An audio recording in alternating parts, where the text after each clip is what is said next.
শ্বশুরবাড়িতে দুবেলা দুমুঠো খাওয়ানোর জন্যই কি একটা বাবা তার মেয়েকে বিয়ে দেয়? তা কিন্তু না। একটা বাবার সামর্থ্য থাকে তার মেয়েকে সারা জীবন খেতে দেওয়ার জন্য। এই যে সামাজিক একটা বন্ধন যদি না থাকতো, যে নিজের মেয়েকে পরের বাড়ি দিতে হবে আর পরের মেয়েকে নিজের বাড়িতে আনতে হবে, তাহলে হয়তো কোনো বাবাই তার মেয়েকে পরের বাড়িতে দিত না। সবচাইতে বড় দান কি করে জানেন বাবারা? তার নিজের মানে আদর যত্নে বড় করা সন্তানটিকে লোকের হাতে দান করে দেয়। তার সত্ত্বেও শ্বশুরবাড়ির লোকরা এমনভাবে ট্রিট করে যেন বাবা মার কাছে বোঝা হয়েছিল। তাকে সামলাতেই পারছিল না, তাকে খেতে দিতে পারছিল না, যার জন্য শ্বশুরবাড়িতে দান করে দিয়েছে।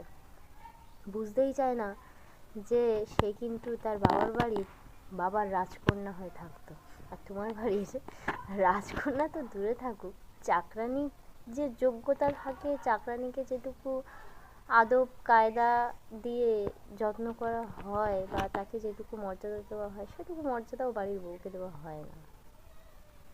তাই বলবো যে কন্যা সন্তান হওয়ার থেকে একটা পুত্র সন্তান হওয়া বেশি ভালো। কন্যা সন্তান হয়ে সারা জীবনের বোঝা বয়ে যাওয়া সম্ভব হয় না প্রতিটা মেয়ের ক্ষেত্রে। এই জন্যই হয়তো আত্মহত্যার কেসগুলো এত পরিমাণে বেড়ে যাচ্ছে।